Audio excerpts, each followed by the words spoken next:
Почитуван председателе, почитувани пратеници, почитувана македонска јавност. Ова е еден според нас круцијален закон кој што опфаќа повеќе од половина милион население и се однесува на популарно или народски кажано кираџиите, тоа се многу луѓе во Република Македонија.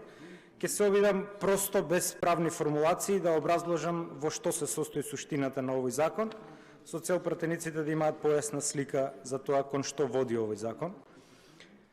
Согласно последниот закон, тоест последниот попис, од околу 800.000 попишани станови во Република Македонија, 300.000 станови се водат како празни, што е повеќе од 1/3. 40.000 празни станови има само во Скопје. Овие станови во суштина не се празни, затоа што рентиерите или не ги пријавуваат, или ги рентаат на Airbnb и слично, или имаат по повеќе станови кои што навистина стојат празни. Значи, неколку сценарија се во игра. И затоа на агенциите за недвижности и на нивните сајтови можете да видите фрапантни податоци, каде што уредно наместен стан од 50 квадрати достигнува и цена по 800, 900, некогаш и 1000 евра, што е недопустливо. Имено, овие проблеми на граѓаните не се ново кај нас. Во Европа веќе ги имале, особено после Втора светска војна во Германија, кога стамбениот фонд значително се намалува и ги носат заштитнички закони во полза на кираџиите, а против рентиерите. Така што во Германија практично е невозможно вие да избркате кираџија кога ќе ви текне, бидејќи тој има многу права како закупец на стан. Од институтот, парламентарен институт, побарав да ми направат компаративно истражување, вие наведено во образложението на законот, како компаративни земји се земени Словенија, Германија и Австрија и по нивен модел е работен овој предлог на закон. Суштината што е? Законот за домување регулира само делегирање на правото да ја регулира закупнината на владата. Ако се сеќавате, особено вие кои што сте подолго време во парламентот, ние лани 2023 година донесовме одлука за номотехнички правила за подготвување на законите. Што тоа значи? Тоа значи дека во таа одлука решивме што ќе биде законска, а што ќе биде подзаконска материја.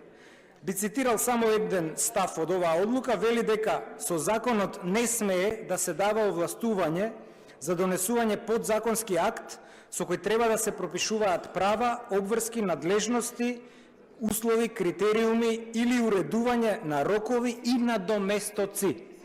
Ова го земаме како клучно при предлагање на овој закон, имено досега методологијата за утврдување на закупнината е носена со уредба на влада, односно е подзаконска, а не законска материја. Со овој закон се предлага таа да стане законска материја и тоа да биде еден став во законот за домување. Тоа е едната промена. И втората промена, видете го куршлусот кој што е направен. Владата има право да воведе регулација на кириите. Но што направила владата? Со методологијата, наместо да утврди максимална кирија, нашата влада утврдила минимална кирија.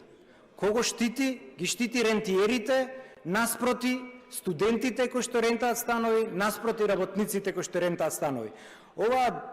Овие две целни групи, студенти кои што живеат во шупи буквално за 300 евра и работници како странски, така и од внатрешноста, бидејќи имаме налудничава политика на патарини на секој 20 километри и на еден велешанец му требаат 1000 евра годишно да плати за патарина и од тука свесно или на еден штипјанец му требаат 1200 евра да плати за патарина ако работи во Скопје и него му е многу полесно. Законот го тера практично да рента станот колку да патува, наместо како еден австриец со 100 евра да поминува сите патарини, ние свесно ги концентрираме луѓето во Скопје.